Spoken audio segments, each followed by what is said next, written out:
Hai sobat, gimana kabar kalian? Semoga disehatkan selalu dan banyak rezekinya, amin.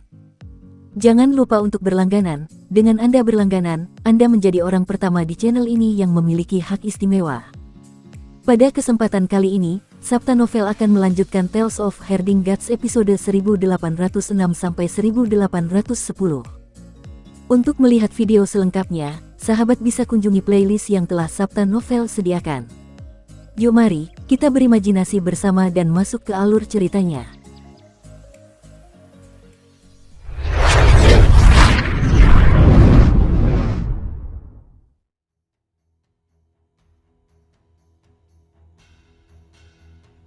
Dia memang menderita luka yang sangat serius. Dia dan Wuya sebagian besar telah menghancurkan segel tali merah milik penguasa Istana Miluo, tetapi ketika kekuatan yang tersisa meledak, dia masih terluka parah. Mata vertikal Kinmu di tengah alisnya melihat semua yang terjadi di dasar laut yang kacau dengan jelas. Tuan Muda Wuji telah terhantam ke dasar laut oleh sisa kekuatan segel tali merah milik Master Istana Miluo. Kekuatan telapak tangan itu hampir menghancurkan Tuan Muda Wuji. Wuji menggunakan segala cara untuk melawan, tetapi semuanya sia-sia. Serangan Master Istana Miluo hampir melenyapkan seluruh tubuhnya. Perubahan pada segel simpul tali merah tidak sesederhana segel.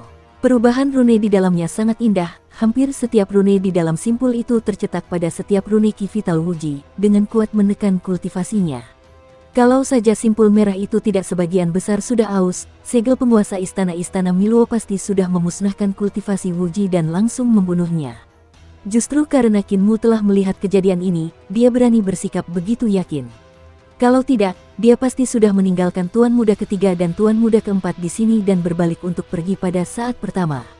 Kepala Istana Miluo tidak diragukan lagi adalah orang nomor 1 di 16 era alam semesta. Seni ilahinya dapat dikatakan tak terukur. Sulit membayangkan betapa kuatnya dia saat masih hidup. Tatapan Tuan Muda Zi Xiao dan Tuan Muda Ling Xiao tertuju pada Wuji, dan mata mereka berbinar. Kesempatan mereka akhirnya tiba. Jika mereka bisa menyingkirkan Tuan Muda Wuji dan Pak Tua Wuya, itu sudah cukup bagi mereka untuk turun. Jika mereka dapat menahan Kinmu di sini, mereka tidak akan punya perlawanan lagi. Penghormatan surgawi Yue sedikit gugup. Dia melihat sekeliling, mengamati ekspresi dan gerakan halus semua orang, mencoba mencari kesempatan untuk menyerang. Pada saat itu, pohon dunia dan lubang pembuangan masih saling memusnahkan. Kemampuan Pak Tua yang tak terbatas terus menurun, dan aura Tuan Muda Wuji juga semakin melemah. Namun, Kinmu tidak membiarkannya bergerak, hal ini membuatnya merasa tidak nyaman.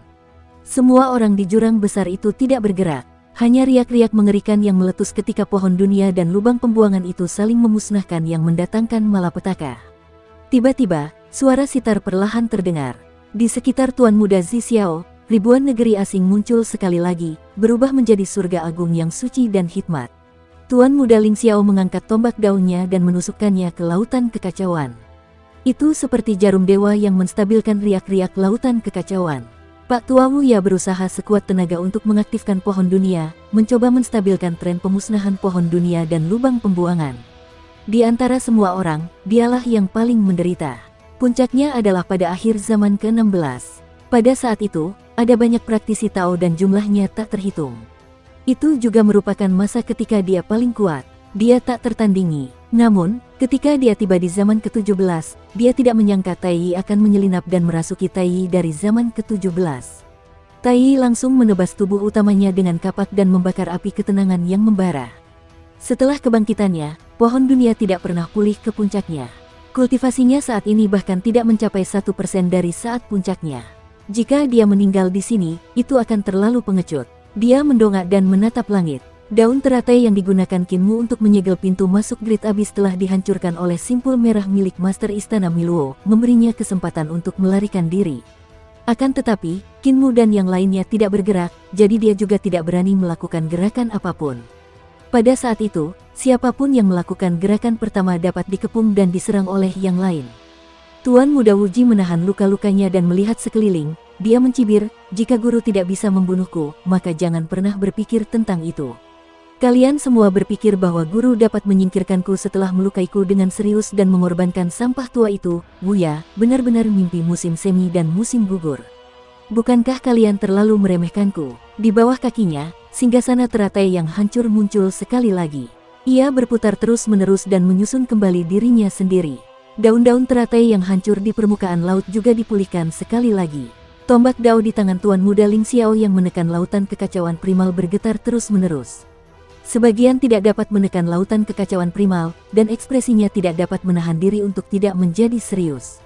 Sekalipun Tuan Muda Wu Ji terluka sedemikian rupa, dia masih memiliki kekuatan yang jauh di luar jangkauannya. Tuan Muda Zixiao melambaikan tangannya dan menaruhnya di sitarnya. Ujung sitar terbuka dengan suara "da" memperlihatkan gagang pedang. Tuan Muda Zixiao memegang gagang pedang dengan tangannya, dan urat-urat di punggung tangannya menyembul keluar. Sitar tersebut merupakan senjata Dao milik mendiang istrinya, dan pedang di dalam sitar tersebut merupakan senjata Dao miliknya. Setelah menjadi Tuan Muda keempat Istana Miluo, karena ia merindukan mendiang istrinya, ia terus menyempurnakan senjata Dao istrinya. Kekuatan sitar telah lama melampaui kekuatan bertahun-tahun yang lalu. Namun, senjata yang paling cocok untuknya adalah pedang dalam gukin, pedang dalam gukin. Itu adalah senjata yang pernah digunakannya untuk mencapai Dao ketika ia menjadi Kaisar Agung Alam Semesta, menekan sejarah panjang alam semesta. Qin Mu menarik napas panjang, dan hati Yue yang sangat suci pun tergerak. Ia bergegas ke samping dan melihat cahaya buah Dao menembus kekacauan di aula kekacauan di belakangnya, menerangi aula tersebut. Penghormatan surgawi Yue menoleh ke belakang untuk melihat, dan dia melihat rantai Dao terjalin dalam buah Dao, menyinari pohon dunia Qin Mu dengan sangat terang. Di pohon dunia, tanda-tanda ribuan daun mengalir terus-menerus. Dao besar bagaikan seekor naga, berubah menjadi tanda-tanda daun dan cabang. Mu juga sudah menggunakan semua metodenya. Hati Yue yang sangat suci menjadi hancur. 3 buah Dao dan 3 bunga Dao milik Qin Mu memancarkan fenomena aneh berupa 16 sungai panjang kekacauan, yang mirip dengan 16 sungai panjang di aula kekacauan. Ini adalah alam Dao surgawi Qin Mu yang ke-36, namun masih belum rampung. Lonceng banjir alam semesta adalah ranah Dao surgawi ke-35 milik Qin Mu.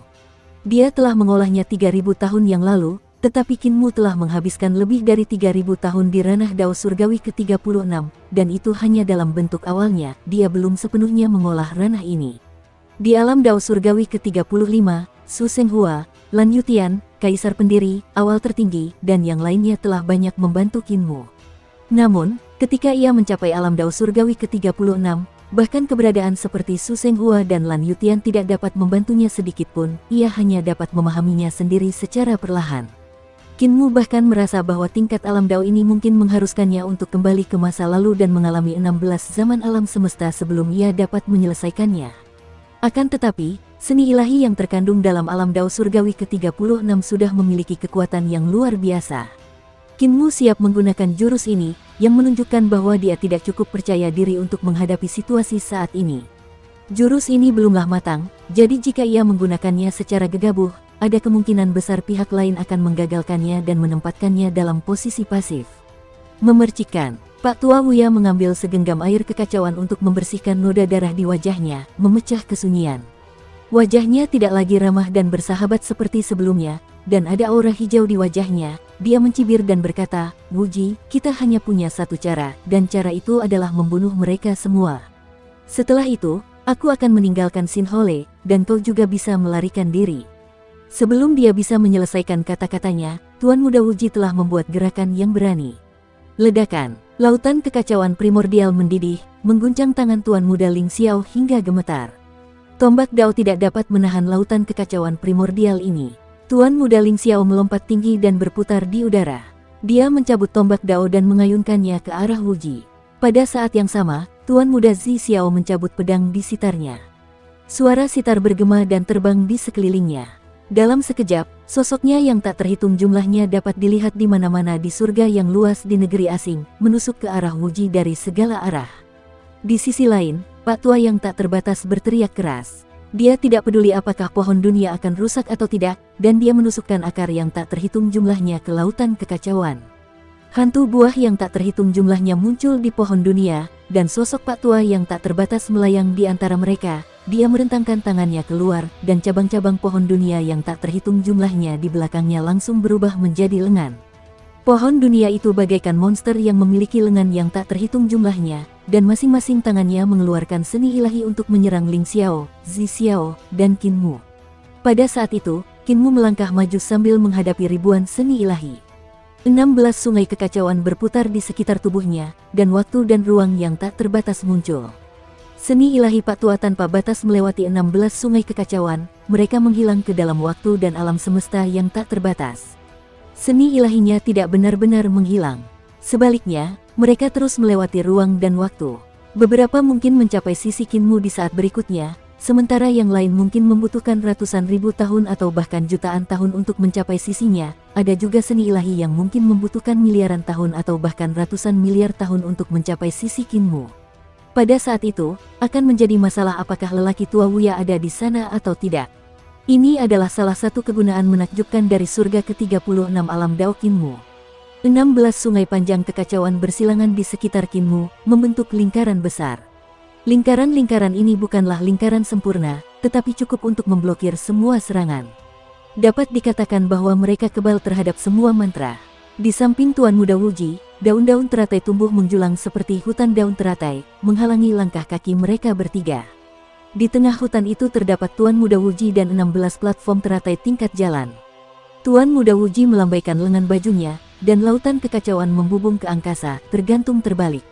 Kinmu, Ling Xiao, dan Zi Xiao menyerbu ke dalam hutan daun teratai, dan serangan terkuat mereka meledak. Cahaya pedang Tuan Muda Zi Xiao adalah yang tercepat, terbang dari segala arah untuk meratakan hutan daun teratai dan memotong daun teratai tersebut. Roda tombak panjang Tuan Muda Ling Xiao turun dan menghantam bagian atas kepala Wuji. Cahaya panggung teratai di bawah kaki Wuji bersinar terang dan membentuk 16 lapis pertahanan, membekukan surga ungu di negeri asing yang tak terhitung jumlahnya, membuatnya mustahil baginya untuk menerobos pertahanan panggung teratai.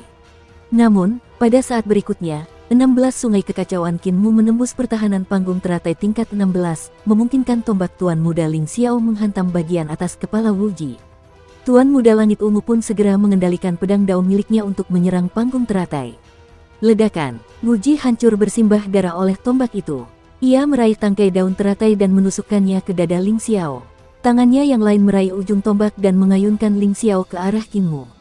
Kinmu dan Ling Xiao terbang mundur. Suara mendesing, cahaya pedang yang tak terhitung jumlahnya menusuk tubuh fisik Wuji dari segala arah. Tiba-tiba, lautan kacau yang menggantung terbalik di langit menghancurkan banyak negeri asing, surga yang agung, menjadi berkeping-keping. Tuan Muda Zi Xiao terhuyung-huyung dan terbang keluar untuk memperlihatkan tubuh aslinya, yang ditekan ke tubuhnya oleh lautan kacau. Satu ruas simpul akar teratai terbang keluar dari laut dan bertiup di udara. Tuan Muda Zi Xiao tampak seperti hendak berubah menjadi abu. Kinmu menstabilkan tubuhnya dan 16 sungai panjang mengalir keluar untuk melindungi Zi Xiao. Wus! Aliran udara dari 16 lubang simpul akar teratai masih melewati sungai panjang dan menembus tubuh Tuan Muda Zi Xiao. Luka-luka di tubuhnya bersinar dari depan ke belakang, dan darah menyembur keluar dari luka-luka itu. 32 pilar darah mekar di udara, mereka seperti bunga teratai. Tuan Muda Ling Xiao menyerang ke depan sekali lagi dan beradu langsung dengan Wuji. Bayangan tombak berputar-putar di sekitar tubuh Wuji, tetapi tidak mampu menembus pertahanan Wuji. Setiap serangan tombaknya akan menemui jurus pamungkas mini. Ujung tombak menusuk jurus pamungkas, dan mata Wuji bersinar terang. Dua pilar cahaya gelap bersinar, satu di tubuhnya dan yang lainnya di tombak Dao. Ling Xiao memuntahkan seteguk darah dan terlempar ke belakang. Tombak itu bengkok, dan hampir terpelintir menjadi lingkaran. Tubuh tombak itu dipenuhi jejak erosi. Tubuhnya yang memuliakan surga luas juga akan runtuh di bawah penerangan cahaya hitam. Kinmu telah mengeksekusi seni ilahi yang tidak mudah untuk menyelamatkan Ling Xiao, tetapi ketika dia baru saja menyelamatkan Ling Xiao, dia dipukul oleh tangan Wuji. Tubuhnya bergetar tak terkendali, dan meledak dengan ledakan. Tubuh jasmani dan roh primordialnya benar-benar mengembang dengan cepat, berubah menjadi langit berbintang di alam semesta. Ini adalah kesengsaraan penciptaan kehidupan, dan bahkan Kinmu akan merasa kesulitan untuk menahan seni ilahi kesengsaraan yang begitu besar. Tepat saat Wuji hendak melancarkan jurus Dewa Malapetaka kehancuran untuk menghancurkan Kinmu sekaligus, Tuan Muda Zi Xiao datang dengan luka-luka, dan cahaya pedangnya menusuk ke punggungnya. Wuji melambaikan lengan bajunya, dan tubuh jasmani Tuan Muda Zi Xiao terpelintir dan terkompresi menjadi titik kecil. Kemudian meledak dan hampir berubah menjadi kekacauan. Alam semesta tempat Kinmu berubah tiba-tiba menghilang dan berubah menjadi kekacauan. Aula kekacauan muncul, dan Kinmu bergegas keluar dari sana. Dia merentangkan kelima jarinya, dan salah satunya membekas di wajah Wuji sementara tangannya yang lain mengeksekusi seni ilahi yang tidak mudah. Dia menyelamatkan Zi Xiao yang akan berubah menjadi kekacauan. Wuji melambaikan tangannya, dan Qin Mu batuk darah. Dia terbang mundur dan menabrak pohon dunia yang sedang bergegas. Wah, wah, tepat saat Qin Mu mendarat di tanah, terdengar suara dua benda berat yang menghantam tanah. Tuan Muda Ling Xiao dan Tuan Muda Zi Xiao juga menabrak pohon dunia. Pak Tua Wuya langsung menyerang mereka bertiga, namun saat melihat mereka bertiga menahan luka-lukanya, Pak Tua Wuya sudah bersimbah darah dan tergeletak di akar pohon sambil terengah-engah. Mereka bertiga menenangkan diri dan menatap Wuji, hanya melihat bekas telapak tangan berwarna merah tua di wajahnya yang tertanam dalam di kedalaman wajahnya, menekan hidung, mata, dan mulutnya ke kepalanya. Itulah kekuatan segel simpul tali merah yang telah dipahami Qin Mu.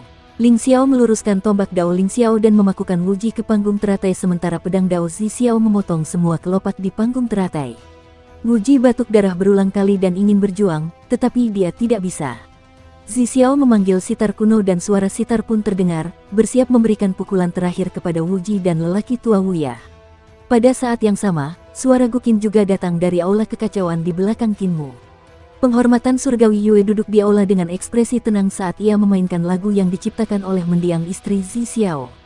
Musik sitar bergema di istana kekacauan primal, dan niat membunuh melonjak di mata Tuan Muda Zi Xiao. Namun, saat melodi lagu pencapaian Dao Zi Xiao terdengar, niat membunuh di matanya berangsur-angsur menghilang, hanya menyisakan kenangan dan kerinduan. Hanya orang yang paling penuh kasih sayang yang bisa menjadi orang paling suci.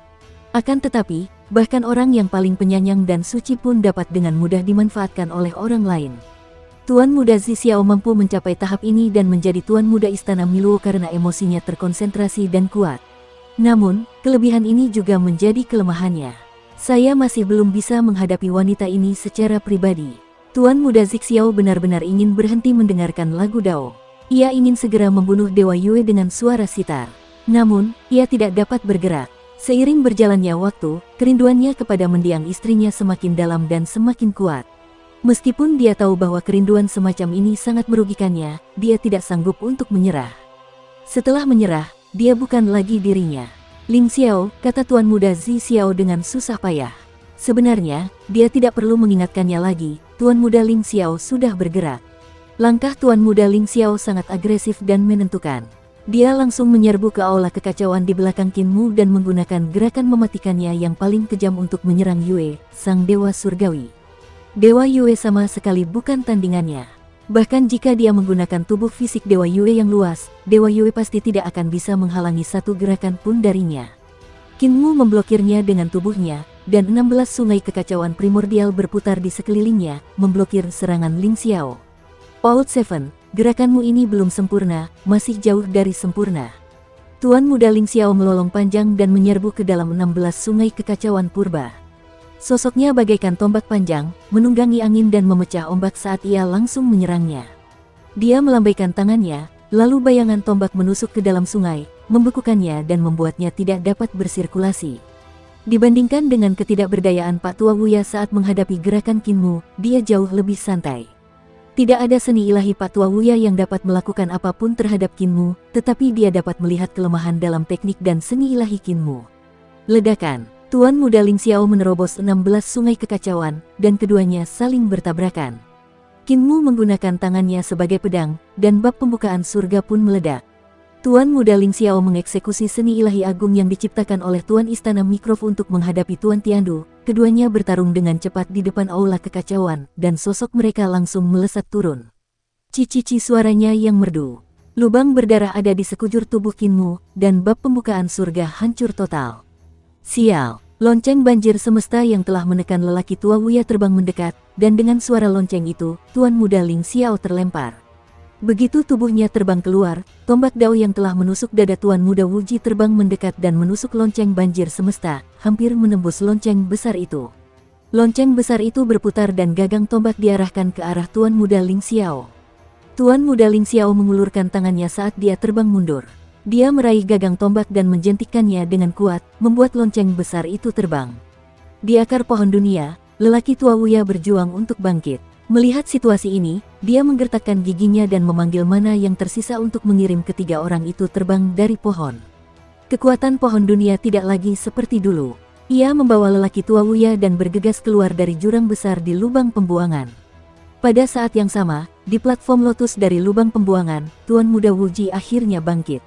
Dia dengan paksa memanggil mana terakhirnya untuk terbang ke langit dan juga bergegas keluar dari jurang besar lubang pembuangan. Zixiao, melihat ini, Tuan Muda Ling Xiao berteriak dengan tegas, "Jika kamu masih tenggelam dalam pikiranmu, kamu pasti akan merusak sesuatu yang besar." Diteriaki olehnya, Tuan Muda Zixiao terbangun dari lamunannya. Namun, lagu Dao milik Yang Mulia Yue telah mencapai tahap kritis, yang membuat hati Dao-nya goyah. Dia tidak dapat menahan diri untuk tidak meninggalkan segalanya demi mendengarkannya. Tuan Muda Zixiao menggertakkan giginya dan mencabut pedang Dao miliknya. Sambil memegang pedang di tangan kirinya, ia membentuk mantra pedang dengan tangan kanannya dan menyeka jari-jarinya pada pedang Dao. Darah berceceran di pedang Dao. Mantra pedang tangan kanannya dan dua jari terpotong. Darah mengalir keluar dari tubuh pedang Dao dan terbang menuju istana kekacauan primal. Ketika Tuan Muda Ling Xiao melihat ini, dia bergegas maju. Bayangan istana Ling Xiao yang berharga muncul di belakangnya. Langit ke-40 alam Dao berubah menjadi bayangan para dewa yang memenuhi langit. Mereka menopang tombaknya dan menusukkannya, seolah-olah semua dewa dari 16 era alam semesta sebelumnya telah muncul. Suara Dao bernyanyi dengan keras, membuat tombaknya sangat mendominasi. Tuan Istana Miluo tidak sombong dan lembut seperti batu giok. Ini adalah tempat di mana bahkan Tuan Istana Miluo tidak dapat dibandingkan dengan Tuan Muda Ling Xiao. Tuan Muda Ling Xiao datang dengan serangan yang sangat kuat. Qin Mu mengangkat tangannya dan menyerang. Dengan suara berdenting yang keras, mulut lonceng banjir alam semesta menghadap Ling Xiao. 5 Dao tertinggi berevolusi, dan 10.000 Dao langit dan bumi melonjak keluar, berubah menjadi sejarah alam semesta yang luas dan kuno. Dentang, tombak Dao Tuan Muda Ling Xiao menusuk lonceng itu dengan kekuatan yang tak tertahankan, menembus galaksi dan galaksi yang tak terhitung jumlahnya. 5 Dao tertinggi di lonceng itu seperti naga, menekan tombak Dao. Namun, tombak ini menembus 5 Dao tertinggi, akhirnya, menembus bola ki kekacauan di telapak tangan Qin Mu. Ujung tombak dengan jejak darah mengalir keluar dari punggung tangan Qin Mu. Tombak Dao menekan telapak tangannya dan menusuk ke depan, menusuk dadanya.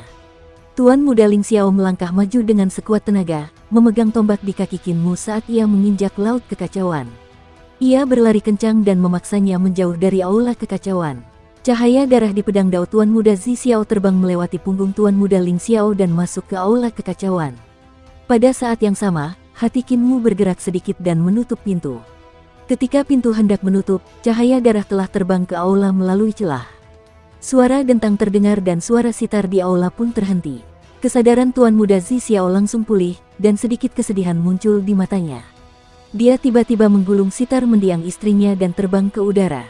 Sitar itu terbang di belakangnya dan bergegas menuju Pak Tua Wuya dan Tuan Muda Wuji yang telah melarikan diri bersamanya. Saudara keempat masih belum keluar dari bayang-bayang Dao Heart.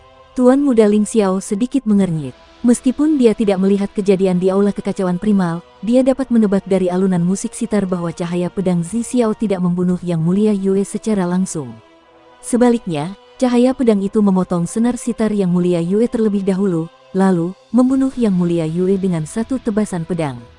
Hal ini dikarenakan ia sangat merindukan mendiang istrinya sehingga ia tidak dapat menyerang langsung Dewa Yue. Ia memotong senar sitar sehingga Zixiao tidak dapat memainkan lagu Dao. Hanya ketika tidak ada gangguan dari alunan sitar, ia dapat membunuh Dewa Yue. Tuan Muda Ling Xiao memiliki pemahaman yang jelas tentang perubahan dalam hati Dao Zixiao. Tiba-tiba, lingkaran cahaya reinkarnasi berputar, dan keterampilan Dao Qin Mu berubah drastis. 6 roda surgawi muncul dari lautan kekacauan. Tanpa penindasan Tuan Muda kedua Wuji, lautan kekacauan langsung menjadi medan perang utama Qin Mu. Ketika 6 roda surgawi muncul dari laut, batu-batu kekacauan primal yang besar terbang bersama dengan seni ilahi Qin Mu. Roda surgawi 6 jalur adalah seni ilahi surgawi ke-33 milik Qin Mu.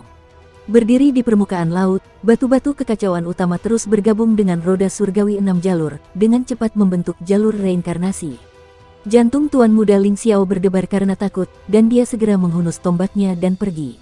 Tombak jalan itu menembus langit dan menerobos jalur reinkarnasi sebelum roda surgawi 6 jalur yang dibentuk oleh batu kekacauan purba terbentuk sepenuhnya. Suara mendesing.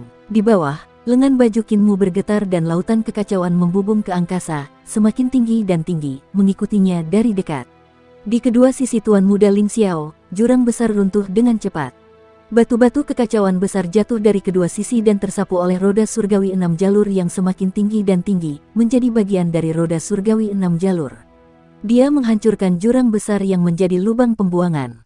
Tuan Muda Ling Xiao tercengang. Tanpa penindasan yang tak terbatas, Qin Mu dapat dikatakan sebagai penguasa jurang besar reruntuhan yang kembali, namun dia benar-benar telah menghancurkannya. Kecepatan roda surgawi 6 jalur yang naik menjadi semakin cepat, mengejarnya dari dekat. Kecepatan runtuhnya Great Abyss juga menjadi semakin cepat, terus memperkuat roda surgawi.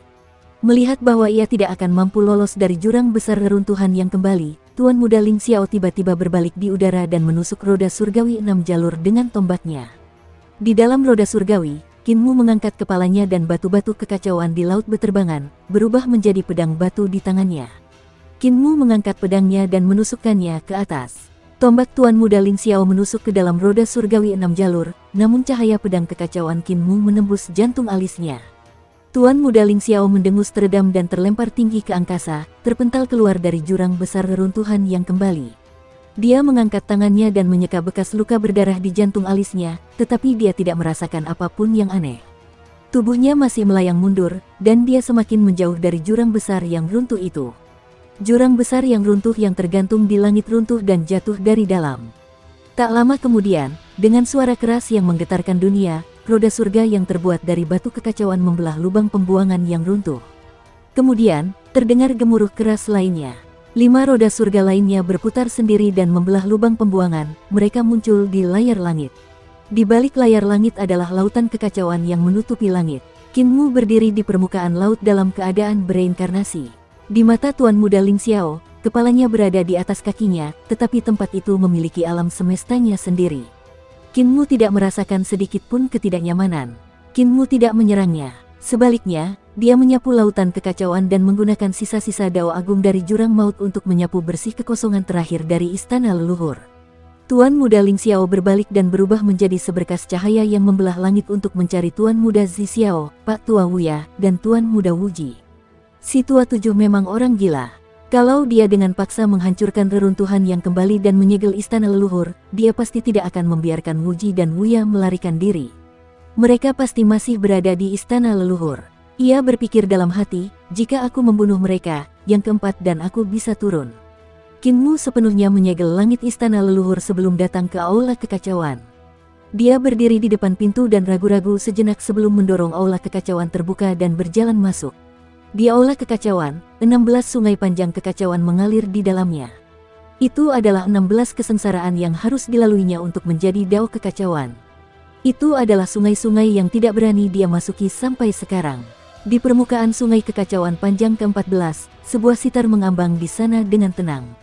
Qin Mu mengangkat tangannya, dan sitar itu pun terbang. Senarnya sudah putus sepenuhnya, dan ada bekas luka pedang berwarna merah darah di atasnya. Qin Mu menatap sungai kekacauan ke-14. Itu adalah zaman ke-14 alam semesta. Pendeta Yue seharusnya telah tersambar cahaya pedang Tuan Muda Zi Xiao ketika ia mundur ke sungai kekacauan ke-14. Ia telah memotong sitar dan membunuhnya. Di masa depan, saat aku kembali ke masa lalu, aku akan kembali ke masa ketika Tuan Muda Zi Xiao menyerang dan menyelamatkanmu. Qin Mu menyimpan sitarnya dan berjalan keluar dari Hall of Chaos. Lengan bajunya berkibar saat dia meninggalkan lautan kekacauan. Yue, bagimu, itu hanya terjadi saat kau jatuh ke sungai dan bisa menemuiku dalam sekejap, tetapi bagiku, aku tidak tahu berapa lama aku harus menunggu. Waktu yang harus kau tunggu sangat singkat, tetapi waktu yang harus ku tunggu sangat lama. Senyuman muncul di wajah Qin Mu, dan tatapannya menjadi semakin dalam. Namun, kita bisa bertemu lagi. Dampak pertempuran di reruntuhan yang kembali sangat besar. Jurang besar reruntuhan yang kembali hancur total, hanya menyisakan 6 roda surgawi yang terbuat dari batu kekacauan yang berdiri di lautan kekacauan di langit. Pak Tua Wuya dan Tuan Muda Wuji keduanya terluka parah, Tuan Muda ketiga dan Tuan Muda keempat tidak dapat menghabisi mereka sepenuhnya. Dalam pertempuran istana leluhur, ibu kota Jade, ketiga kekuatan bertempur dengan sengit dan menderita banyak korban. Ketika Qin Mu pergi ke ibu kota Jade, Zi Xiao Ling Xiao yang mengejar lelaki tua tak terbatas dan Tuan Muda Wuji, tidak punya pilihan lain selain meninggalkan mereka berdua dan kembali ke ibu kota Jade. Mereka memiliki kemampuan untuk membunuh Pak Tua tak terbatas dan Tuan Muda Wuji, tetapi jika demikian halnya, kekuatan ibu kota Giok pasti akan dihancurkan oleh Qin Mu. Demi melindungi ibu kota Jade, mereka tidak punya pilihan selain melepaskan kesempatan besar ini. Kinmu memimpin para praktisi kuat perdamaian abadi keluar dari ibu kota Giok, dan pada saat yang sama, ia melindungi pasukan di bawah komando Pak Tua Wuya. Hal ini membuat para praktisi kuat di bawah Pak Tua Wuya tercengang. Jika kamu mati, kamu akan menguntungkan Tuan Muda ketiga dan keempat Istana Miluo. Kaisar pendiri, Kinmu, dan yang lainnya melindungi bagian belakang. Dia menjelaskan kepada orang-orang itu, meskipun Supreme Beginning dapat melarutkan pengorbanan darah, itu hanya dapat melarutkan sebagian dari kekuatannya. Jika kamu mati, Tuan Muda ketiga dan keempat akan mengumpulkan lebih banyak energi untuk memudahkan mereka turun. Karena itu, kamu belum bisa mati. Ketika Supreme Beginning dapat sepenuhnya melarutkan energi pengorbanan darah, kamu bisa mati. Para praktisi kuat di bawah lelaki tua Wuya awalnya merasa sedikit bersyukur, tetapi ketika mereka mendengar itu, sedikit rasa syukur terakhir menghilang. Tuan Muda Ling Xiao tahu dia tidak bisa menahan mereka, jadi dia segera memberi perintah untuk menghentikan pengejaran dan menghadapi Kinmu dari kejauhan. Kakak kedua Wuji masih dibebaskan, katanya dengan dingin. Bahkan jika kamu menghancurkan jurang besar lubang pembuangan, dia akan kembali ke kondisi puncaknya cepat atau lambat. Pada saat itu akan menjadi bencana bagi semua makhluk hidup. Akibat jahat ini harus disalahkan padamu. Kinmu mengingat lonceng banjir alam semesta dan menggantungnya di depan aula kekacauan. Kakak ketiga, kedatangan Istana Miluo akan menghancurkan semua dunia di alam semesta dan menyebabkan alam semesta zaman ke-17 jatuh ke dalam kehancuran. Makhluk hidup yang tak terhitung jumlahnya akan mati. Siapa yang harus disalahkan atas hasil yang jahat ini? Perintah guru adalah membiarkanmu kembali ke alam semesta yang melahirkanmu. Namun, kamu telah melanggar perintah guru. Bagaimana ini harus dihitung? Tuan Muda Ling Xiao memegang tombaknya, dia mendengus dingin. Guru telah mengkhianati cita-citanya. Sebagai seorang murid, aku harus mengambil cita-cita guru dan terus maju. Hanya dengan begitu aku akan menjadi penerusnya yang sebenarnya. Tuan Muda ketujuh dari Istana Miro, hanya Zixiao dan aku yang akan mewarisi cita-citanya. Yang lainnya, seperti kamu, Wuji, dan Grand Supreme, semuanya pengkhianat. Kinmu tertawa keras dan membawa semua orang pergi. Tuan Muda Ling Xiao mengawasinya pergi dan membawa semua orang kembali ke Istana Miro. Namun, dia tidak melihat Tuan Muda Zixiao. Tuan Muda keempat telah kembali ke masa lalu. Praktisi Dao yang dikendalikan oleh Tuan Muda keempat mendapatkan kembali kendali atas tubuh jasmaninya dan berkata, ketika dia pergi, aku merasakan kesedihan dan kerinduan yang mendalam di hati Dao-nya. Tuan Muda Ling Xiao terdiam. Dia tahu bahwa Zixiao telah membunuh bulan suci surgawi dan mengganggu jalan Dao Zixiao, yang telah membangkitkan kerinduannya pada mendiang istrinya. Rekan Taois Hao, tubuhmu mengalami pertempuran hebat di akhir dan hancur beberapa kali. Kemudian, tubuhmu ditusuk melalui ruang di antara kedua alismu oleh saudara ketujuh, tetapi tidak terluka. Aneh sekali. Tuan Muda Ling Xiao mengembalikan tubuhnya kepada Yang Mulia Hao, katanya, saudara ketujuh sangat licik. Sulit untuk mengatakan apakah dia memiliki rahasia tersembunyi di pedang itu. Namun, ketika saya menyelidiki, saya tidak merasakan sisa-sisa kemampuan ilahi. Namun, masalah ini tidak bisa dianggap enteng. Anda adalah seorang praktisi Dao dari Istana Miluo kami. Saya tidak akan melihat Anda terluka. Dia memanggil banyak guru aula dan praktisi Dao dari Istana Miluo. Dia memberi instruksi, dasar rekan Daois Hao dangkal. Kalian bisa mengajarinya teknik Daois dan kemampuan ilahi Istana Miluo kita. Terlepas dari apakah itu seorang praktisi Dao, guru aula, atau teknik Daois dan kemampuan ilahi Tuan Muda kita, dia bisa mempelajarinya sesuka hati. Kalian juga harus hati-hati mempelajari luka pedang di antara alisnya untuk melihat apakah yang ketujuh telah merusaknya. Aku perlu memeriksa yang keempat agar jantung Dao-nya tidak rusak. Semua orang setuju. Penghormatan surgawi Hao terkejut sekaligus senang. Kali ini, dia bisa dianggap sebagai berkah tersembunyi. Dia akhirnya mendapatkan persetujuan dari Istana Miluo. Seberapa kuat mantra dan abijna Istana Miluo? Mu yang sangat dihormati di surga baru mulai bangkit setelah ia bersentuhan dengan mantra dan abijna Istana Miluo. Kultivasi dan kekuatannya jauh melampaui milikku. Jika aku mewarisi sepenuhnya warisan Istana Miluo, kecepatan kultivasiku hanya akan lebih cepat darinya. Tidak akan lebih lambat darinya. Ini adalah perubahan arus, atau perubahan arus. Dia yakin bahwa dirinya tidak lebih lemah dari yang lain. Yang kurang darinya hanyalah kesempatan. Sekarang, kesempatan itu akhirnya ada di depannya. Para peraih Dao dan Master Aula di ibu kota Giok memeriksa luka pedang di dahi Dewa Langit Luas satu persatu, namun bahkan Tuan Muda Ling Xiao tidak menemukan sisa-sisa seni dewa, jadi wajar saja mereka tidak menemukan apapun. Semua orang memeriksa tubuh surgawi yang agung itu lagi, tetapi mereka juga tidak menemukan bahaya tersembunyi. Mereka tidak dapat menahan diri untuk bergumam pada diri mereka sendiri. Pemuja surgawi langit luas tersenyum. Jangan khawatir, semuanya. Meskipun aku tidak berpartisipasi dalam pertempuran Sinhole, aku menyaksikan seluruh pertempuran. Pada saat itu, Tuan Muda Ketujuh Kinmu telah menghabiskan semua kemampuannya untuk menghancurkan Sinhole, jadi dia tidak memiliki kekuatan untuk menyerang Tuan Muda Ling Xiao. Pedangnya itu hanya gertakan. Saya harap begitu. Semua orang meletakkan masalah itu dan membawanya ke gudang harta karun Dao Treasures of Miluo Palace, membiarkannya melihat, siapapun dapat mempelajari jalan, keterampilan, dan seni ilahi Miluo Palace. Rekan Daois Hao, buku-buku kuno di sini seluas lautan, jadi jangan ragu untuk merujuknya. Jika ada yang tidak Anda ketahui, jangan ragu untuk bertanya kepada kami. Pendeta Hao terkejut sekaligus senang. Ia mengucapkan terima kasih yang sebesar-besarnya dan berkata, bolehkah saya mempelajari kitab suci Tuan Istana Yiluo? Kepala Istana Huadu tersenyum dan berkata, Anda juga bisa mempelajarinya. Tidak hanya praktisi Istana Yiluo yang bisa mempelajari mantra dan abijna guru kami, tetapi semua orang juga bisa. Kitab suci Istana Yiluo tidak pernah menjadi rahasia. Dia menatap tajam ke arah Yang Mulia Hao, lalu berkata dengan penuh arti, namun, seberapa banyak yang dapat kau pelajari dan apakah kau dapat memahami misteri-misteri itu tergantung pada bakat dan pemahamanmu. Pemahaman rekan Daois Hao luar biasa, tetapi fondasinya tidak kokoh. Aku sarankan kau mulai dengan teknik-teknik rahasia dari para master dan praktisi istana dan membangun fondasi yang kokoh terlebih dahulu. Setelah fondasimu kokoh, kau dapat mempelajari teknik-teknik rahasia dari para master muda dan akhirnya bersentuhan dengan teknik-teknik rahasia gurumu. Dengan cara ini, akan lebih mudah untuk belajar. Kau dapat mempelajari teknik-teknik pamungkas guru secara langsung, kecuali jika kau memiliki kecerdasan dan pemahaman seorang master muda. Penghormatan surgawi Hao berkata dengan sungguh-sungguh, burung bodoh terbang lebih dulu. Aku bersedia berusaha lebih keras untuk mempelajari teknik-teknik pamungkas guru terlebih dahulu. Para penguasa istana lainnya terkekeh dan menuntunnya ke harta karun yang ditinggalkan oleh penguasa istana Miluo.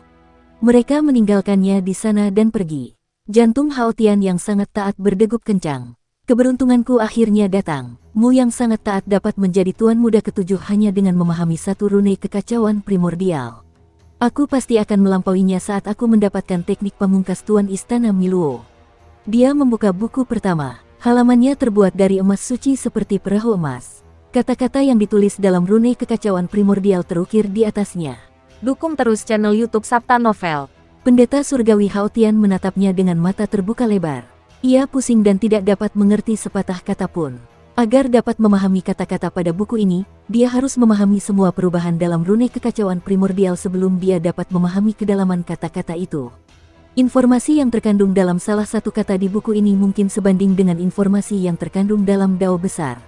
Setelah waktu yang lama, pendeta surgawi Hao Tian meletakkan buku ini dan melihat buku-buku lainnya, tetapi semuanya sama. Dia sangat cerdas, tetapi dia tidak dapat mengerti sepatah kata pun. Aku tidak bisa memahami buku-buku Master Istana Miluo, jadi aku akan memilih yang terbaik kedua. Aku akan mempelajari teknik rahasia para Master Muda Istana Miluo. Ia menenangkan diri dan pergi ke buku yang ditinggalkan oleh Tuan Muda Tertua. Ia membuka satu buku dan wajahnya langsung berubah hitam. Dia melihat bahwa Tuan Muda Tertua sedang menulis keterampilan Tao dan abijna miliknya sendiri dalam bahasa yang sama dengan pemilik Istana Miluo. Wajah Hao Tian yang sangat terhormat kembali menjadi hitam ketika dia sampai pada buku milik Tuan Muda Kedua Wuji. Tidak ada kata-kata di buku milik Tuan Muda Kedua Wuji, hanya sekumpulan simbol yang sulit dipahami. Dia mendatangi buku yang ditinggalkan oleh Tuan Muda Ketiga Ling Xiao dan membukanya. Buku itu berisi catatan Ling Xiao tentang keterampilan Tao dan abijna pemilik Istana Miluo. Akan tetapi, bahkan anotasinya pun tidak dapat dipahami. Hanya mereka yang memiliki pemahaman mendalam tentang rune kekacauan primordial paling dasar yang akan mampu memahami anotasi ini. Penghormatan surgawi, surga yang jernih, datang ke samping catatan kuno Tuan Muda keempat Zi Xiao. Catatan kuno Zi Xiao juga merupakan catatan tentang jalur, keterampilan, dan seni ilahi Tuan Istana Miluo. Dia sampai pada catatan kuno Tuan Muda kelima Wu Zong dan Tuan Muda keenam Zanji, dan semuanya sama. Penghormatan surgawi yang agung datang ke catatan kuno Tuan Muda ketujuh kekacauan dan ragu-ragu sejenak sebelum berpikir dalam hati, batu-batu gunung lain dapat menyerang batu giok. Meskipun Kinmu adalah musuh bebuyutanku, itu tidak menghentikanku untuk memahami teknik dan seni ilahinya. Dia membuka catatan kuno itu dan melihat bahwa tanda-tanda pada buku emas itu seperti gambar hantu dan jimat. Dia sama sekali tidak bisa memahaminya. Mata surgawi yang agung berubah menjadi hitam. Tiba-tiba, tanda-tanda pada buku emas berubah dan menjadi kata-kata yang dapat dikenalinya. Itu adalah serangkaian angka yang akurat hingga tidak pada tempatnya. Lebih jauh lagi, angka-angka itu terus berubah. Pemuja surgawi Haotian menutup catatan kuno Kinmu dan merasa bingung. Tuan Muda benar-benar kacau, sulit dimengerti, aneh. Meskipun dia menutup buku emas itu, rangkaian angka itu masih muncul di depan matanya. Pendeta surgawi Haotian mengusap matanya, tetapi rangkaian angka itu tampaknya telah tercetak di matanya.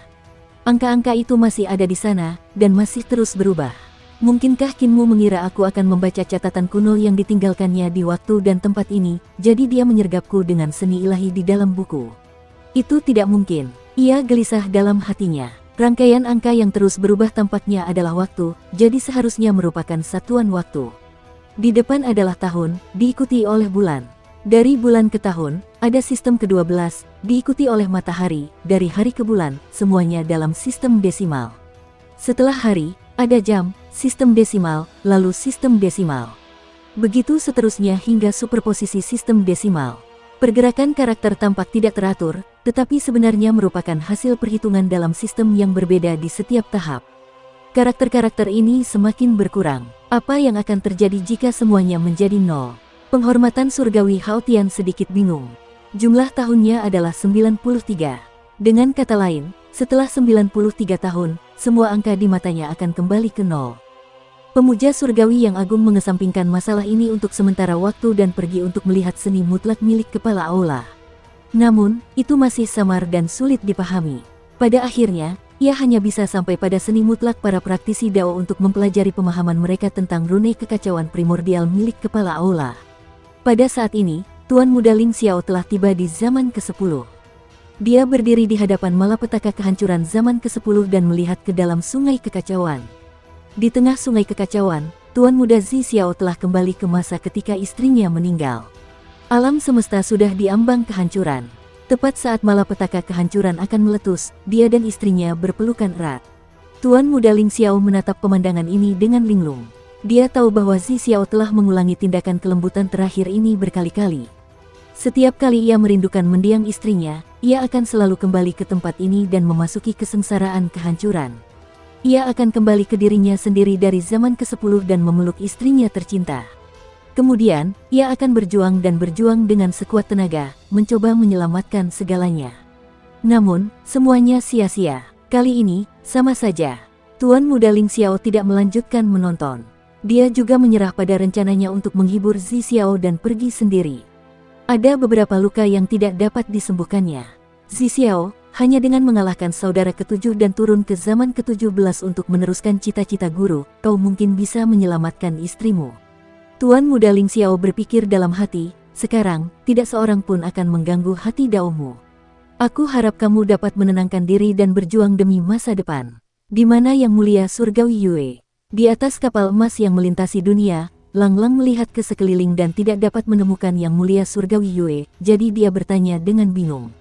Hubungannya dengan Dewa Yue adalah yang terbaik, dan hubungan mereka juga yang terdalam. Mereka berdua sering bekerja sama untuk melawan musuh, tetapi dia tidak melihat Dewa Yue dalam pertempuran ini, jadi dia tidak bisa menahan rasa cemas. Yang Mulia Yue pergi ke alam semesta zaman ke-14, kata Kinmu dengan hangat. Di masa depan, aku akan kembali ke masa lalu dan menemuinya di sana. Lang Bao menatapnya dalam-dalam, tetapi dia tidak melanjutkan bertanya. Di sisi lain, Pak Tua tak terbatas dan Tuan Muda Wuji sempat mengatur napas dan bersembunyi untuk menyembuhkan luka-luka mereka. Karena Pak Tua tak terbatas adalah pohon dunia, semua orang tahu di mana dia berada, tetapi tidak ada yang tahu di mana Wuji berada. 93 tahun telah berlalu tanpa seorang pun menyadarinya. Pada hari ini, istana leluhur ibu kota Giok menyerang orang-orang yang memiliki kedamaian abadi. Basis kultivasi penghormatan surgawi Hao meningkat pesat dan dia dipenuhi dengan keyakinan saat dia melawan kaisar pendiri Qin Ye sendirian. Kaisar Qinye menatapnya dengan tatapan aneh dan menggelengkan kepalanya. Hao, waktu kematianmu telah tiba. Angka terakhir di depan pendeta surgawi Hao terus melonjak sebelum tiba-tiba kembali ke nol. Jantung yang mulia surgawi Hao Tian berdebar kencang. Tidak ada orang lain yang tahu angka di matanya, tetapi Kaisar pendiri Qinye tampaknya dapat melihatnya. Sungguh aneh. Yang membuat jantungnya berdebar kencang adalah ketika angka di depannya berubah menjadi nol dan menjadi serangkaian simbol nol. Mungkinkah saat kematiannya benar-benar telah tiba? Kamu sudah mati. Aku tidak tertarik membunuh orang yang sudah mati. Kaisar Qinye yang merupakan pendiri negara menyarungkan pedangnya dan berbalik, dengan punggung menghadapnya, dia berjalan ke medan perang lainnya. Dulu aku mengira bahwa semua pahlawan di dunia ini hanyalah Ye dan Haur.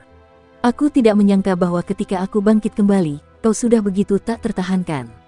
Ketika aku ingin membunuhmu secara pribadi, kau sudah menjadi orang mati. Penghormatan surgawi Hao Tian menjadi marah. Apa maksudmu kau sudah mati?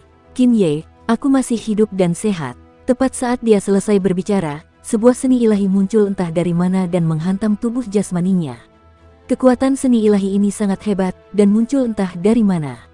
Tanpa peringatan apapun, seni itu mengenai dahinya, dan itu adalah luka pada pedang Qinmu yang ditinggalkan 93 tahun yang lalu.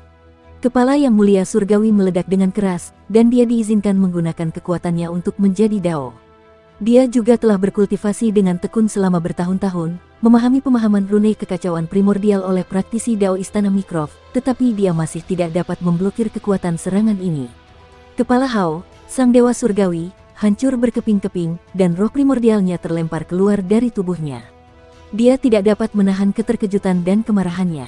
Roh primordialnya juga terluka. Akan tetapi, bagaimana mungkin makhluk sekuat dia bisa mati begitu saja? Langitnya yang agung telah muncul, pohon daunnya telah terbentuk, dan buah daunnya telah lahir. Meskipun serangan ini sangat kuat, tetap saja tidak dapat merenggut nyawanya. Apakah ini semua yang dimiliki Tuan Muda Ketujuh? Tepat saat dia hendak meregenerasi tubuh fisiknya, kemampuan ilahi yang muncul entah dari mana tiba-tiba menutupi langit dan menutupi bumi. Ada puluhan ribu kemampuan ilahi dan mantra dari semua jenis praktisi Dao. Mereka terus berubah dan menenggelamkannya. Tak satu pun dari kemampuan ilahi ini diulang. Setiap kemampuan ilahi mengandung pencapaian tertinggi dari Dao Agung. Ada begitu banyak Dao Agung sehingga bahkan Tuan Muda Istana Yiluo tidak dapat mengenalinya, apalagi pemuja surgawi Hao Tian. Ledakan, langit yang luas dan suci telah hancur, buah Dao hancur, pohon Dao hancur, dan roh primordial berubah menjadi abu. Tubuh jasmani mereka dimusnahkan oleh seni ilahi yang menghapus langit dan bumi, tidak meninggalkan jejak sedikit pun. Seni dewa itu bukan seni dewa Qinmu, tetapi berasal dari Pak Tua Wuya.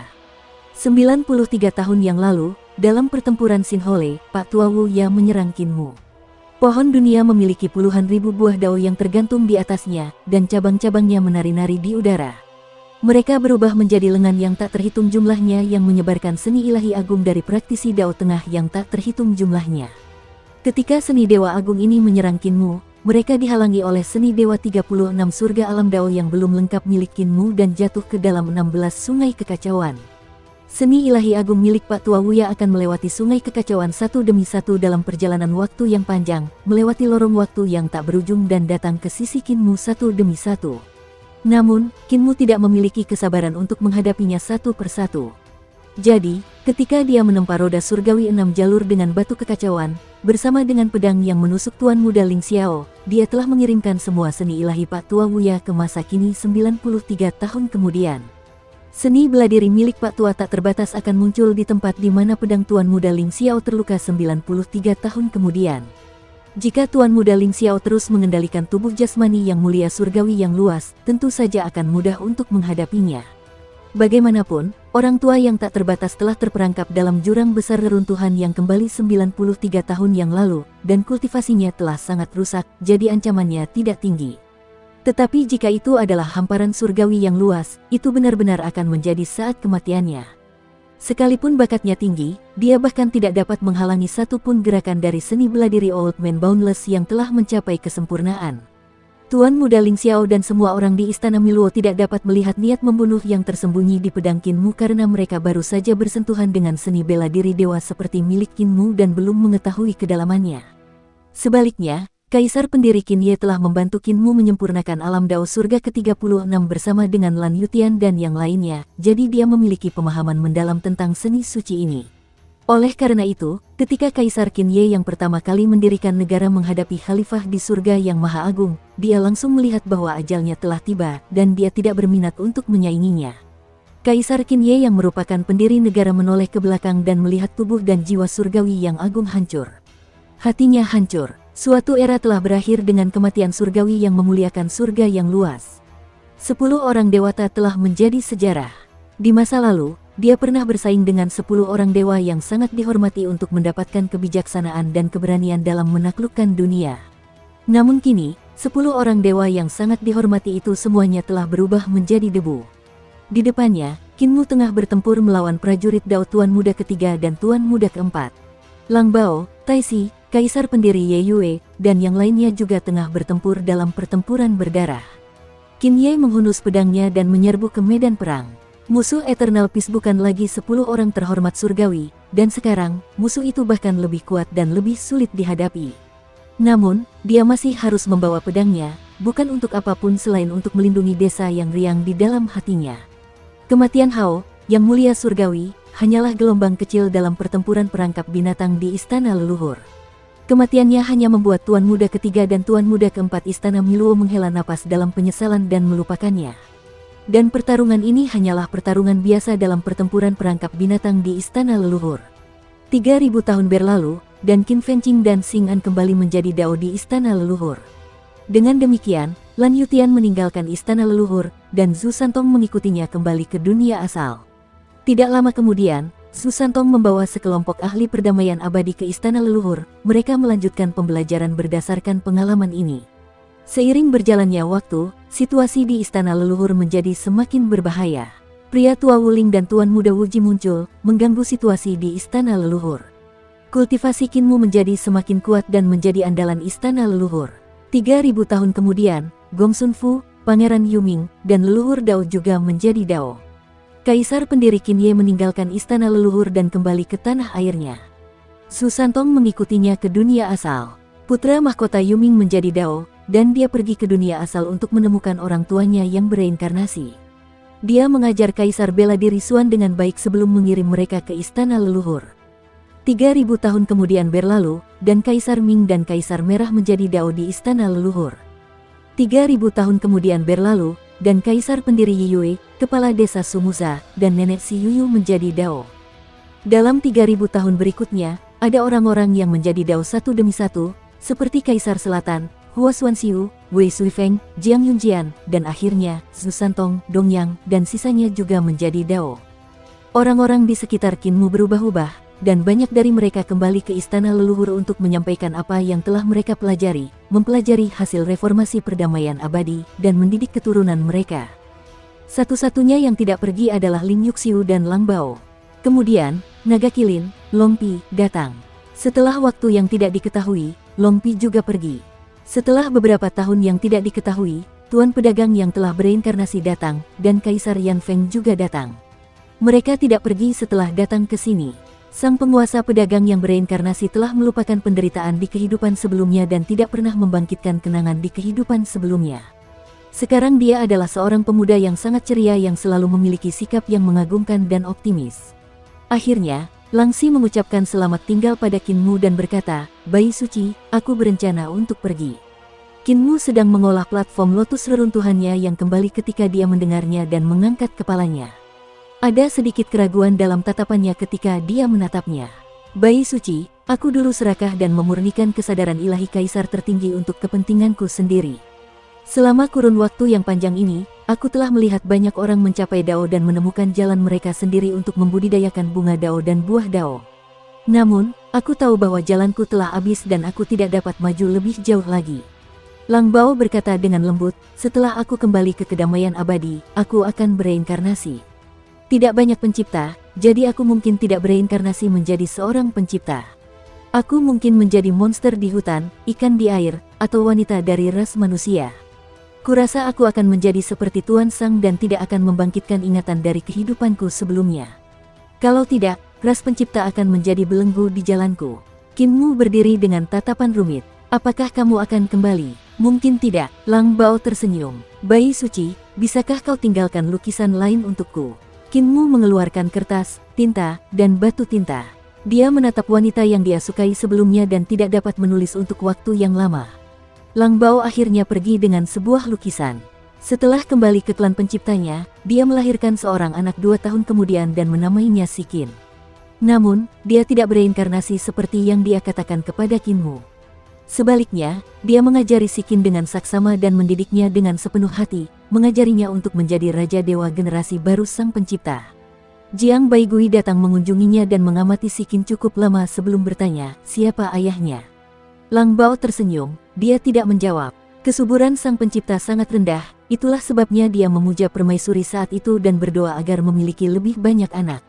Namun, si Qin akan menjadi spesies yang berbeda. Dia akan memperkuat ras pencipta sehingga ras kita tidak akan hilang dari sejarah. Jiang Baigui terdiam sejenak, dia menggelengkan kepalanya dan berkata, Dewi Raja, Anda tersentuh. Teknik kultivasi Anda telah rusak.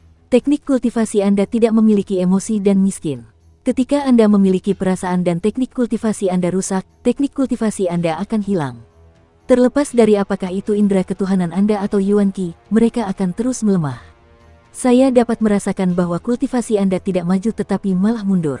Meskipun sang pencipta memiliki umur panjang, kultivasi Anda secara bertahap akan memburuk dan Anda perlahan-lahan akan menjadi tua. Anda harus bereinkarnasi. Saya akan mengatur reinkarnasi Anda. Tidak, Lang Bao tersenyum dan berkata, saya telah mencari masa depan ras kreator sepanjang hidup saya. Ketika saya hamil, berbagai macam emosi datang kepada saya.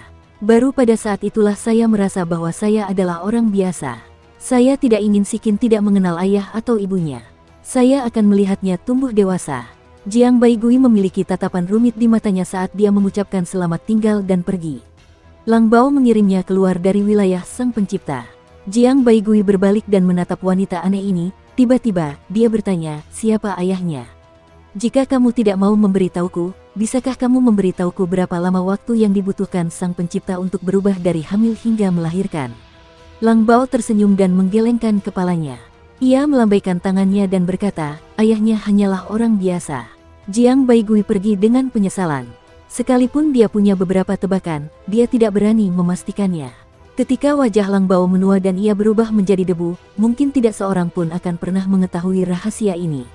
Ketika Jiang Baigui kembali ke Eternal Peace, tidak perlu lagi baginya untuk secara pribadi memimpin reformasi di Eternal Peace. Eternal Peace telah membentuk tren yang penuh tekad dan giat, dan Eternal Peace saat ini benar-benar berbeda dari masa lalu. 40.000 tahun telah berlalu, tetapi apakah dia masih berada di istana leluhur? Jiang Baigui mengangkat kepalanya dan melihat ke langit sambil bertanya dengan suara rendah. Bintang-bintang di langit semakin banyak. Itu adalah perluasan bintang-bintang yang disebabkan oleh semakin melimpahnya kiroh dan energi roh. Kiroh dan energi roh yang tertumpah dari istana leluhur telah tumbuh di semua dunia di dunia. Pria itu tidak pernah kembali. Di langit kedamaian abadi, bulan yang terang terlihat samar-samar. Ada seorang wanita di istana bulan yang juga akan melihat ke arah istana leluhur dari waktu ke waktu. Seiring berjalannya waktu, ketiga pahlawan reformasi telah menjadi legenda kuno. Kaisar Yan Feng dan Jiang Baigui telah memulai reformasi perdamaian abadi di tempat yang kecil, dan Qin Mu telah keluar dari reruntuhan besar dan memasuki perdamaian abadi. Dengan terbentuknya aliansi surga dan serangan surga tinggi, malapetaka pertama perdamaian abadi, sejarah ini begitu kuno sehingga membuat ingatan orang-orang yang mengalaminya menjadi kuning. Sekalipun kejadian-kejadian itu masih terpatri dalam ingatan mereka, suara-suara, senyuman-senyum, dan wujud orang-orang itu dalam ingatan mereka sudah tidak jelas lagi. Sebagai Kaisar Surgawi pertama, Kaisar Yan Feng telah pergi ke istana leluhur. Bahkan kepala Santo Jiang Baigui tidak terlihat, dan aula para Santo masih berdiri di langit di atas Sanjing. Namun, hanya ada sedikit jejak orang suci ini di aula tersebut. Adapun Yang Mulia Surgawimu, yang seorang diri mendukung reformasi perdamaian abadi, dia tidak pernah kembali sejak dia memasuki istana leluhur dan menyegelnya. Sesekali, akan ada orang-orang yang kembali dari istana leluhur. Akan ada orang-orang yang telah mencapai Dao, dan akan ada juga orang-orang yang tidak dapat mencapai Dao. Mereka akan menceritakan kepada dunia tentang pertempuran di istana leluhur dan pertempuran yang menggetarkan jiwa. Awalnya, masyarakat merasa bahwa pertempuran ini masih sangat baru. Sebagian dari mereka merasa darah mereka mendidih dan berharap dapat segera terbang untuk bertempur bersama para senior. Ada pula yang menghela napas dalam-dalam untuk mengenang para senior yang telah gugur dalam pertempuran. Namun kemudian, setelah mendengar begitu banyak cerita, mereka tidak peduli lagi. Bagaimanapun, perang di istana leluhur masih berlangsung. Mereka telah bertempur sejak era legenda, dan bahkan sekarang masih belum ada hasil. Di masa depan, mereka mungkin masih akan terus bertempur. Mereka merasa bahwa perang di istana leluhur tidak ada hubungannya dengan mereka. Itu hanya bisa dijadikan topik pembicaraan setelah makan malam. Kehidupan manusia lebih agung daripada surga, para dewa digunakan oleh manusia, dan orang-orang digunakan setiap hari untuk dao. Ini adalah kriteria untuk reformasi perdamaian abadi, tetapi masih ada saat-saat selama periode waktu ini. Ketika sejuta tahun sejarah berlalu, sang penerus tidak dapat lagi mengingat mengapa para senior di masa lalu telah menetapkan kriteria reformasi seperti itu. Ada orang-orang yang ditelan oleh kekuasaan, dipengaruhi oleh keinginan, dan mulai membusuk. Satu persatu kaisar surgawi mencabut kekuasaan mereka dan pergi ke istana leluhur. Ketika itu adalah kaisar surgawi ke-32, ada fenomena kekuasaan yang diwariskan dari generasi ke generasi. Ketika itu adalah kaisar surgawi ke-45, dia benar-benar mencoba untuk mendorong keluarga ke dunia. Pada akhirnya, Kaisar Yan Feng dan selusin kaisar surgawi yang sudah pensiun bergegas datang dari istana leluhur untuk mengakhiri lelucon ini. Sejak saat itu, Tuhan hanyalah sebuah posisi. Ada peredaran dao surgawi di atas, hitungan bumi dan 6 jalur reinkarnasi di bawah, dan para praktisi dao serta kaisar surgawi mengatur semua dunia di alam semesta dengan cara yang tertib. Setelah kejadian ini, legenda istana leluhur kembali menjadi perbincangan. Bagaimanapun, legenda tentang belasan kaisar surgawi yang kembali dari istana leluhur untuk memadamkan pemberontakan benar-benar spektakuler dan mengejutkan. Tidak ada kekurangan makhluk kuat di berbagai alam. Mereka pergi mencari lokasi istana leluhur, tetapi mereka melihat fenomena yang luar biasa di sana. Mereka sama sekali tidak dapat memasuki istana leluhur. Setelah beberapa tahun berlalu, istana leluhur perlahan-lahan dilupakan oleh orang-orang. Sekelompok demi sekelompok elit baru melangkah ke panggung, memamerkan sikap heroik mereka di berbagai alam surga. Hubungan antara istana leluhur dan dunia Yuan juga berangsur-angsur menjadi jarang. Di masa lalu, ada praktisi dao yang kembali dari istana leluhur 3000 tahun yang lalu. Kemudian, menjadi 4000 tahun, 5000 tahun, dan kemudian menjadi 10.000 tahun, 20.000 tahun. Setelah miliaran tahun berlalu, langit berbintang menjadi semakin luas dan tak terbatas. Langit baru muncul, dan dunia yang tak terhitung jumlahnya di surga semakin jauh. Dunia Yuan juga menjadi lebih besar, dan menjadi sulit untuk pergi ke istana leluhur. Perang di istana leluhur tidak ada hubungannya dengan rakyat. Kebanyakan orang tidak tahu bahwa masih ada pertempuran berdarah yang terjadi di sana. Mereka tidak peduli tentang hal ini. Mereka tidak tahu mengapa orang-orang ini berperang, mengapa mereka berperang, dan mengapa mereka mati. Mereka tidak peduli apakah para prajurit di sana hidup atau mati. Para pendahulu itu ibarat bintang-bintang di langit malam, tergantung sangat tinggi dan jauh. Hanya kedamaian abadi, mereka yang telah mengasingkan diri atau mereka yang telah menjadi penganut Tao, yang masih prihatin terhadap perang di istana leluhur dan bertanya kepada orang-orang yang telah kembali dari istana leluhur untuk mengetahui kabar tentang orang tersebut. Dia sudah ada di sana selama 1.000.000 tahun, kan? Di mana dia masih menjaga? Benar sekali. 1.000.000 tahun adalah sejarah Long Han, Qiming, Kaisar Agung, Kaisar Pendiri, dan perdamaian abadi. Dia benar-benar bertahan begitu lama. Dia berkata bahwa ketika jumlah praktisi dao dalam perdamaian abadi mencapai tingkat tertentu, akan ada pertempuran yang menentukan. Pada saat itu, dia akan kembali. Dia telah menjaga istana leluhur selama puluhan juta tahun, kan? Dia belum menyelesaikan perang di istana leluhur. Ya, bahaya tersembunyi di istana leluhur terlalu besar, dan dia tidak dapat melarikan diri darinya sekarang. Kekuatan Wuji telah tumbuh lagi, dan kekuatan lelaki tua Wuya telah meningkat. Ada perubahan lain di istana leluhur. Istana-istana berharga tuan muda telah turun, dan ada beberapa master aula lagi. Dia berkata bahwa dia akan kembali. 100 juta tahun telah berlalu, dan dunia telah berubah total. Apakah dia masih menjaga di sana? Ya, dia masih berjaga di sana, menekan Wuji dan Wuya. Terakhir kali, dia pergi ke istana leluhur, ibu kota Jade, dan memasuki istana Ling Xiao yang berharga. Kekuatannya telah menjadi lebih kuat, dan dia memberitahu kami dengan gembira bahwa hari kepulangannya tidak lama lagi. 1 miliar tahun telah berlalu, kapan dia akan mempersiapkan diri untuk pertempuran terakhir? Kapan dia akan kembali? Mari kita tunggu sedikit lebih lama. Buya tidak perlu ditakuti, dan kedua tuan muda itu tidak akan bisa turun sepenuhnya. Namun, jumlah praktisi Dao di Eternal Peace masih terlalu sedikit, dan itu tidak cukup untuk melawan mereka. Mari kita tunggu sedikit lebih lama. 3,5 miliar tahun telah berlalu, dan 100 negara di dunia bagaikan perubahan dunia. Perubahannya begitu besar sehingga bahkan para praktisi Dao yang telah mengabdikan diri untuk memahami Dao akan merasa asing setelah terbangun dari pengasingan mereka. Langit berbintang menjadi lebih luas, dan 4 langit ekstrim semakin jauh dari dunia asal dan dunia yang tak terhitung jumlahnya di surga. Suandu menjadi lebih tinggi, dan area yang dicakup Yudu menjadi lebih luas. Bahkan Pangeran Bumi Qin Fengqing dan Yang Mulia Yuyu menjadi sangat sulit untuk mengatur alam semesta Hades yang begitu luas. Mereka pertama-tama membagi alam semesta Hades menjadi 4 wilayah, menciptakan 4 roda surgawi lainnya dari 6 jalur, membangun 4 kuil Dao besar, dan mendirikan 4 kuil Hades. Kemudian, alam semesta Hades menjadi lebih luas, dan keempat wilayah itu juga sulit diatur. Keempat kuil Hades secara bertahap menjadi 10 kuil Hades. Di masa depan, seiring berkembangnya alam semesta, ada kemungkinan kuil-kuil Dao lainnya akan didirikan. Pada hari ini, seorang utusan dari Istana Leluhur datang ke dunia Yuan untuk menemui Su Senghua dan Lan Yutian. Ia berkata, "Yang mulia, mohon kumpulkan semua peraih Dao dan kembalilah ke Istana Leluhur." Su Senghua dan Lan Yutian sangat gembira. Meskipun hati Dao mereka telah mencapai alam surgawi ke-40, mereka tidak dapat menenangkan pikiran mereka. Kedua leluhur Dao itu berjalan keluar dari aula Dao kuno. Riak-riak Dao besar menyebar dari aula tersebut. Riak-riak itu seperti getaran ruang. Meskipun kedengarannya sangat menakutkan, dunia sama sekali tidak menyadarinya. Riak Dao agung menyebar ke seluruh dunia Yuan dan ke surga lainnya. Dunia Yuan, Suandu, Hades, surga kuadrupole, dan semua dunia lainnya di alam semesta. Ada yang telah terbangun dari tidurnya. Ada yang telah terbangun dari tidurnya. Ada yang telah bersembunyi di gunung-gunung terkenal. Ada juga yang menjadi pedagang asongan dan pion. Ada yang memimpin kereta dan menjual bubur kertas. Ada juga yang bekerja di pabrik. Mereka semua mengangkat kepala dan merasakan panggilan dari dua leluhur Dao. Mereka yang berkuasa meletakkan kekuasaan mereka dan menyerahkannya kepada penerus mereka. Mereka yang berkeluarga menata keluarga mereka dan mengemasi barang-barang mereka. Mereka yang sendiri mengundurkan diri dan menggantungkan stempel resmi mereka di plakat pintu kediaman resmi.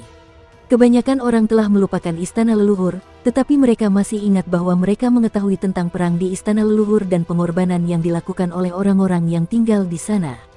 Karena orang itu telah memanggil mereka, mereka akan mengesampingkan semuanya dan menuju ke istana leluhur.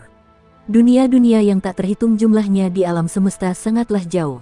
Akan butuh waktu bertahun-tahun bahkan jika mereka berjalan di jembatan psionik. Para praktisi Dao ini melepaskan jimat Dao mereka sendiri dan melakukan perjalanan melalui kekosongan alam semesta dengan Dao mereka sendiri untuk bergegas ke dunia asal. Mereka akan bertemu dengan sesama penganut Tao. Dalam perjalanannya, tak dapat dielakkan bahwa hal itu akan menggemparkan dunia, menyebabkan munculnya berbagai fenomena aneh di berbagai dunia di alam semesta. Orang-orang tidak dapat menahan rasa terkejut. Mereka berlarian untuk memberitahu bahwa mereka telah melihat legenda hidup, legenda hidup. Su Senghua dan Lan Yutian menunggu dengan tenang. 2 hari kemudian, pohon-pohon dunia tumbuh dari tanah di sekitar kuil Tao tempat mereka berada, dan segala macam buah Dao menerangi langit dunia asal. 100 hari kemudian, pepohonan dunia menjadi hutan. Setahun kemudian, hutan pohon dunia terbentuk di sekitar kuil Tao. Di bawah pohon-pohon dunia terdapat tokoh-tokoh suci, para elit dari berbagai dunia dalam 3,5 miliar tahun terakhir. Berbagai Dao agung mereka membuat seluruh dunia Yuan tampak seperti batu permata paling cemerlang di alam semesta, dan berwarna-warni. Kedua leluhur itu menunggu selama 100 tahun, dan semua praktisi Dao di berbagai dunia di alam semesta berkumpul di sini. Hati Lan Yutian melonjak ketika dia melihat pemandangan yang begitu spektakuler. Ini adalah hasil dari orang tersebut yang menggunakan 3,5 miliar tahun waktunya untuk memperjuangkan alam semesta ke-17. Pada akhirnya, ribuan kata di dada Lan Yutian hanya berubah menjadi satu kalimat. Ke Istana Leluhur. Tentara pencapaian Dao ini mengikuti Lan Yutian dan Su Senghua ke Istana Leluhur dengan cara yang luas dan perkasa. 3,5 miliar tahun. Lan Yutian bertanya pada Su Senghua. Ya, Su Senghua mengangguk. Acuh tak acuh seperti sebelumnya, 3,5 miliar tahun. Namun, matanya penuh dengan gairah yang sulit ditekan. Apakah dia masih di sana? Tanya Lan Yutian. Su Senghua berkata, masih di sana. Qin Fengqing mengikuti mereka. Setelah hening sejenak, dia bertanya, apakah ini akan menjadi pertempuran terakhir? Itu mungkin. Su Senghua berkata, mungkin ini pertempuran terakhir, atau mungkin ini hanya permulaan. Bagi kami, ini adalah pertempuran terakhir. Baginya, ini mungkin adalah permulaan. Dia berhenti sebentar, Zhan Yan tersenyum.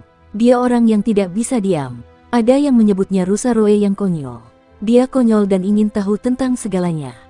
Saya juga heran dia bisa tinggal dengan aman di istana leluhur dan menekannya begitu lama. Yang lain bilang dia tidak punya kesabaran, tapi dia juga tidak punya.